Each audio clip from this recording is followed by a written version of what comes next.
is I guess TikTok hates me. And TikTok has all these videos criticizing me. And these guys are always looking at these videos. It's the haven, it's Mecca, it's ground zero for Whitlock hate. And I'm working with these young people that seem to revel in and love all this TikTok hate. Justin, play the tape. I hope that I don't end up clowning you, Kenny, and Christian more than these TikTokers for you guys even involving yourself in this China spy operation. But anyway, play the tape. You gotta see that. I just want to preface this video by saying I do not like Jason Whitlock. I am not a fan of this butt-breaking. Can't say that. 99.9% of what this man says, I do not agree with. Recently on his stupid little show that he has some words about Kyrie Irving and all the heat that he's taken for this book and documentary that Kyrie Irving had mentioned in his social media that has some anti-Semitic tropes in it. Kyrie, you're an idiot. Now, this will be the 0.1% that I agree with Jason Whitlock. Why is Kyrie Irving on the front line and not Jeff Bezos and Amazon? Kyrie Irving's not going to make a dime off of this documentary. Kyrie Irving didn't put the documentary together. He didn't put it on Amazon. Stop. Yeah, let's stop right there. This guy has no problem with me. You know what the guy's problem is? He's a coward, and he doesn't want to come out and just say, Whitlock's right about most everything. And so he puts together this long speech about how, hey, I don't like Whitlock. You know, I hate him. Whitlock's terrible. He's buck breaking. But there is this one video where I love Jason Whitlock, and he's right. That's what a coward says, because he's not man enough to stand on his own 2 feet and just come out and say, man, Whitlock be right most of the time. Y'all tripping. He ain't man enough for that, but hats off. If this is the kind of hate that's on TikTok, maybe I need to sign up for TikTok Continue. Hearing what Jason Whitlock, a black man, said on Fox News last night, allow me to make myself clear. Tyre Nichols is not dead because young black men are being raised by black single mothers. Tyre Nichols is not dead because the police chief in Memphis is a single black woman. Tyre Nichols is not dead because of a lack of male authority. Tyre Nichols is dead because of state-sanctioned violence, and that state-sanctioned violence is continued to be perpetuated by white supremacy. And if you don't understand how that works or how it connects, either hop in a book or catch on to the phrase black police showing out for the white cop. Placing the blame on black women for what happened to Tyre Nichols is not just irresponsible, it is dangerous. Those words spoke to Tucker Carlson allow black women to be the scapegoat to a problem that they did not create. Meanwhile, the state who sanctions the violence continues to condemn it. See, I love these people. State-sanctioned violence. Because of state-sanctioned violence. The state is prosecuting those 5 idiots. This isn't state-sanctioned violence. Because of state-sanctioned violence. It's murder that's being prosecuted as murder by the state. The state has no interest in this. The state's going to have to pay Tyre Nichols' family millions upon millions of dollars. It's great she's got this little talking point from Ta-Nehisi Coates and all the other Ibram X. Kendi and all the other people that are allowed to talk on her college campus. But the woman don't know what she's talking about and needs to pipe down and probably head off to some kitchen somewhere where she's an expert on that. But she don't know what she's talking about when it comes to Tyre Nichols and state-sanctioned violence. State-sanctioned violence don't cost the state $30 million. State-sanctioned violence doesn't get prosecuted for murder across the board. It's just a little talking point, honey. Come better if you want to come at the king. You missed.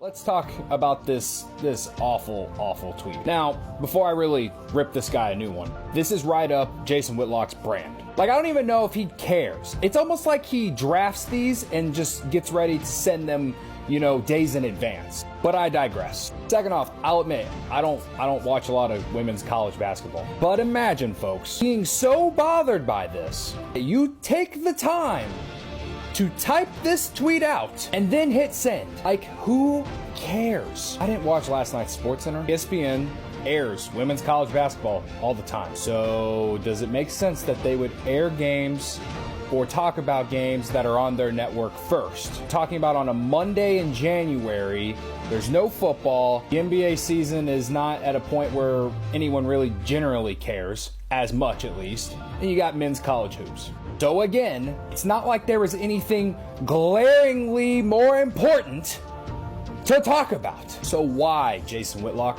Why? I love how that guy mentions, now I don't watch this garbage. I don't watch women's college basketball. And actually, I actually enjoy high-level women's college basketball. I enjoy competition. This guy admitted he don't even watch it. I'm not that bothered by it. Really? But it was worth tweeting about it 2 or 3 in the morning when I'm up watching SportsCenter. I'm like, SportsCenter, they're leading with this women's college basketball stuff? It's a gimmick. Again, it's just what he said. They're trying to grow women's college basketball. They're not trying to serve sports fans. That's ESPN's job, serving sports fans anytime, anywhere, any place or something. That's their slogan. That SportsCenter they put on wasn't about sports fans. It was about bending over backwards and pandering to weak, soft guys like this guy. I hope that TikTok gets him laid or gets someone to call him back or text him back or get someone to answer his booty call late at night. Look, baby, I just put out a tweet criticizing Jason Whitlock about women's college basketball. Come holler at me. Good luck, guy. Get better material. Man, this TikTok stuff is weak. I hope y'all got better. Come on, Justin. Poor Jason.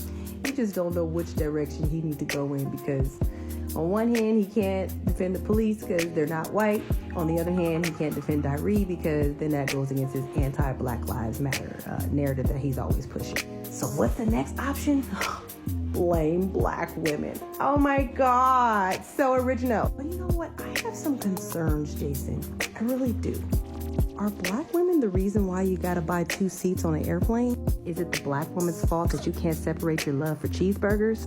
Is it the black woman's fault that your cholesterol is higher than the Empire State Building? Is it black women's fault that you walking around here built like Uncle Fester? Is it the black woman's fault that you ain't seen a treadmill in 30 years?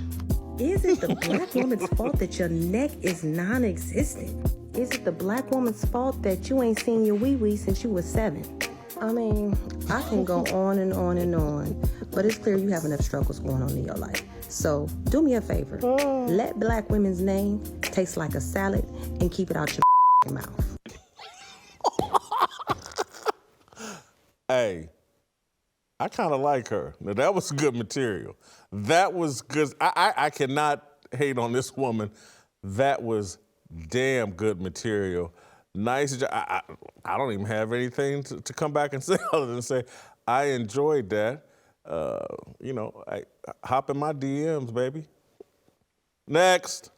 I cannot believe I'm about to do this, but I guess I have to address this.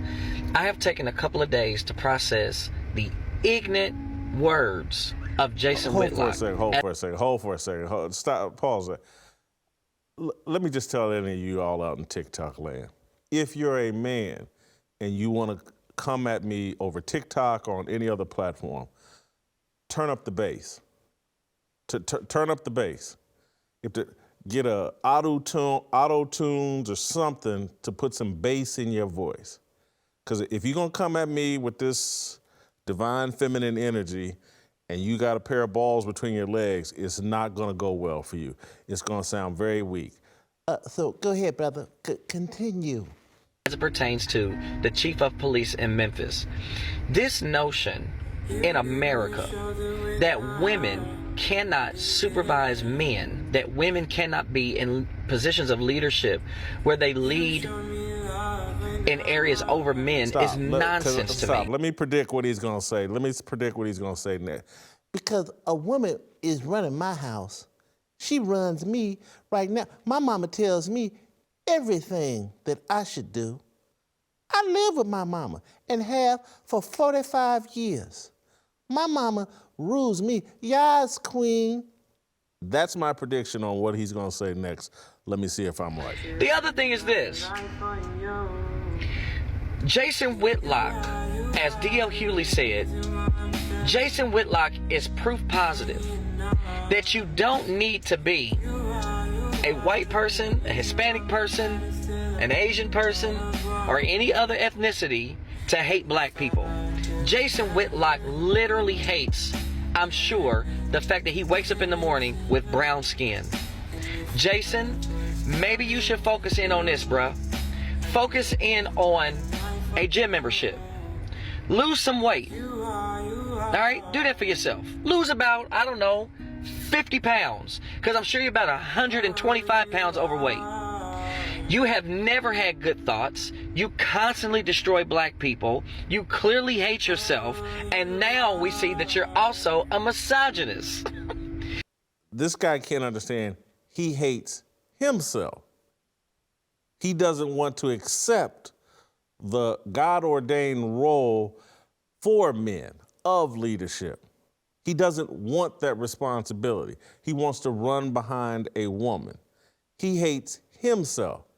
I'm telling black folks, and black men in particular, that you are meant for leadership. And that your woman, our woman, needs to fall behind and follow. That's what God intends. This ain't about me hating black people. I hate people that don't want to follow what God designed and ordained. That's what I have a problem with. And so if there's any part of me that hates myself, yeah, God doesn't like gluttony. And I've been gluttonous, and I talk about it all the time. But me falling behind some woman and following behind her leadership, highly unlikely. God put me here to be a man and to be a leader. Our community is in chaos. Our kids are in chaos because men like this dude, it sounded just like the light-skinned sister early on that I found funny and humorous and hop in my DMs. He sounds just like her. You need to check yourself. Continue. This man really sat up on the news and blamed these black officers' behavior of killing Tyre Nichols based on the fact of black single mothers, based on the fact of being raised by black single mothers. It's a lot of people who come from two-parents homes, who are in jail, dead, or in psychiatric wards, who never see the light of day. And it's a lot of single mothers who have built their children up to go on to college and to contribute to society. See, comments like this is what drives somebody to be a single mother, because who wants to be with somebody with this type of mindset? That just incredibly illogical. I'm not even sure. Do I have to take time to explain how stupid that was and how many different laundry lists of excuses? She knows the stats. She probably lives in a neighborhood dominated by single mothers. She knows how much chaos, violence, dysfunction is in those communities. We all know it's better to have two married parents. This isn't even up for debate. She just ran off a laundry list of excuses, and it probably got liked, shared over TikTok, but she's an idiot. Everybody knows it. Next. Number one, this literally illustrates what I've been saying for a long time. They have been creating a pipeline for the alt-right. Number two, they say straw man argumentation is when you make arguments your opponent never made. Nobody has ever said that being gay is better than being heterosexual, and that's some fake propaganda you have to be able to push what I'm gonna call heteronormative propaganda. Number three, what does it mean for a grown man to talk about wanting a 16-year-old bride that's a virgin? What does it mean? Number four, somebody tell these folks that women outside of the West are also not subservient or passive. What they think? Number five, I do not think y'all that comfortable in y'all masculinity if the mere thought of trans identities make y'all shiver in y'all masculine boots. Number six, they literally saying with their whole chest, I do not like Western women because I cannot control them. Come on now. Number seven, him really said no transgenders in schools, so they shouldn't be educated. First of all, I'll just address this aspect of it. this society, this culture is going in a way that the LGBTQ can't be questioned. And heterosexual men can be questioned about everything and be blamed for everything. So anybody that is lying to themselves or other people, acting as if current American culture doesn't favor the alphabet mafia over a Christian heterosexual point of view, is lying to himself. The culture, we've gone way too far trying to root out bullying and abuse of LGBTQ people to now favoring them. That's a known fact. Next. I need Jason Whitlock to shut the up forever. I need him to never open his mouth in the political arena. I know more about politics than Jason Whitlock does. And that's straight up facts. His sports takes are terrible. He's extremely biased against black players. And then he takes his ass to Tucker Carlson to complain about Joe Biden after he just was inaugurated. Yes, I need Jason Whitlock to shut the up. And the fact that this son of a bitch is from my damn hometown pisses me the off. Jason, I sincerely hope somebody shows this to you. I sincerely hope you get so angry that you make a rant about it. It'll still be the same fluff bullshit that you always do, but that's perfectly fine. So, from me to you, Jason, shut the up. Brother, maybe we should meet down at the Masterpiece Lounge if you're from Indianapolis, you're from my hometown, and talk this out like two men. I'm sorry that my point of view bothers you to that degree. I have seen the video. This is my response. I'm not angry. I'm just laughing that you got to live a lie and I can live the truth. What you got next, Justin? This is Jason Whitlock's mama. Now, I wasn't raised to disrespect nobody's mama, and so I'm not. But I did do my research. Jason Whitlock's father and mother were married for 8 years and then divorced. His mother raised him and his older brother by herself, also making him a product of a single black mother home. Jason Whitlock went on to college as well as worked for ESPN for a short period before going over to cooning for Fox News. Now, I don't know if Jason considers himself some type of anomaly because you went on to college and somewhat have success, but here you are bashing single black mom. Now, I know his mama can't be proud, but sometimes you raise your children to do one thing and they do another. Now, men who typically feel this way and make these type of comments represent a small demographic of men who were raised by single black women, who are bitter, lonely, and possibly have feelings of longing of being a woman themselves. If you want to be a part of the LGBTQ community, baby, just say that. They could get you a lot better wig than the one you have here.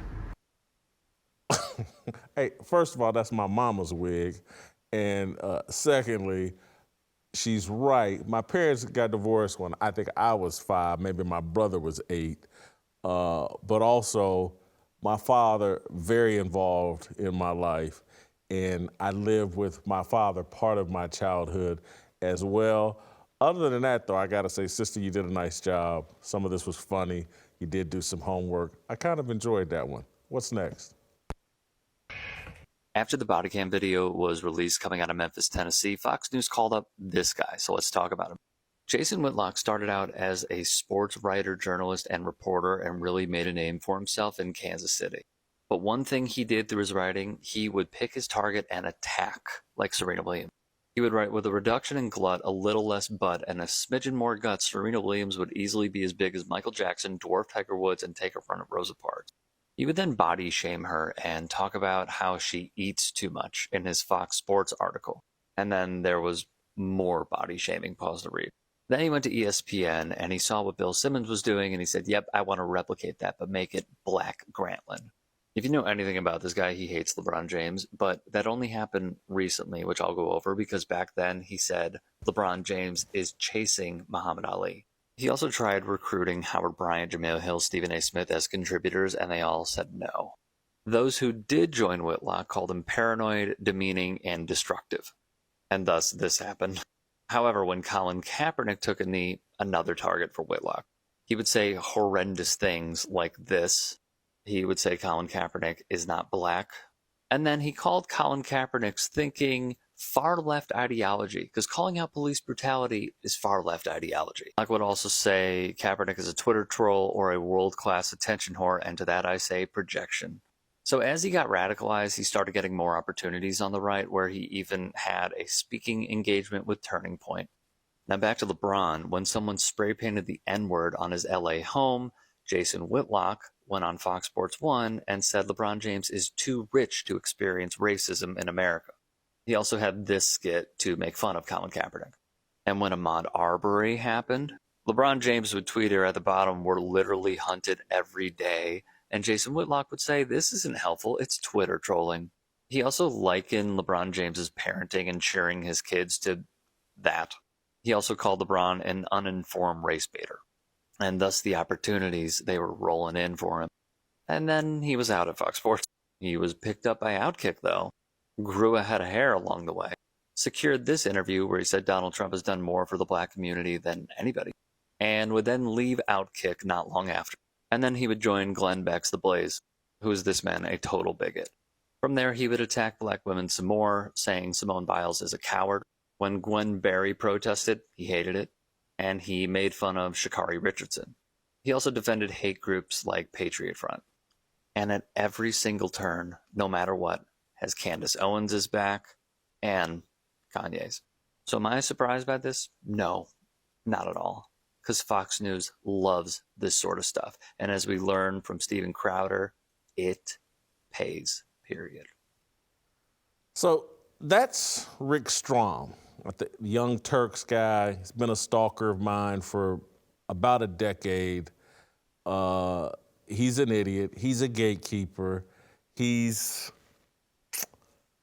one of these guys, the Young Turks, that feels like it's his job to be an overseer of the thoughts of black people. And because of his Jewish heritage, he thinks that makes him immune from being racist. But he is racist. And he is the stereotypical gatekeeper and overseer of black thought. And it's his job to put together videos telling black people, don't think like Jason Whitlock. Don't think for yourself. Think what we want you to think. Adopt the values we want you to have. Adopt the culture we have designed for you. Rick Strom is paid to stalk me and a handful of others, but primarily it's like his job to hate Jason Whitlock and point out that, Jason Whitlock's a bad Negro. You other Negroes, you don't want to think that way. Don't do it. We'll make videos like this about you. Rick, good luck with that. It's a pretty awful career. But I guess someone's got to do it. You got to follow your marching orders, just like everybody else. Good luck. That was me responding to some of my TikTok haters. Not bad, Justin. We'll see if you can do better next time. Don't forget, leave a comment, hit the subscribe button, leave a like, do all of that. What do you think of this whole thing? And we'll see you next time. If you enjoyed that video, be sure to hit the like button and subscribe so you never miss a moment of Fearless.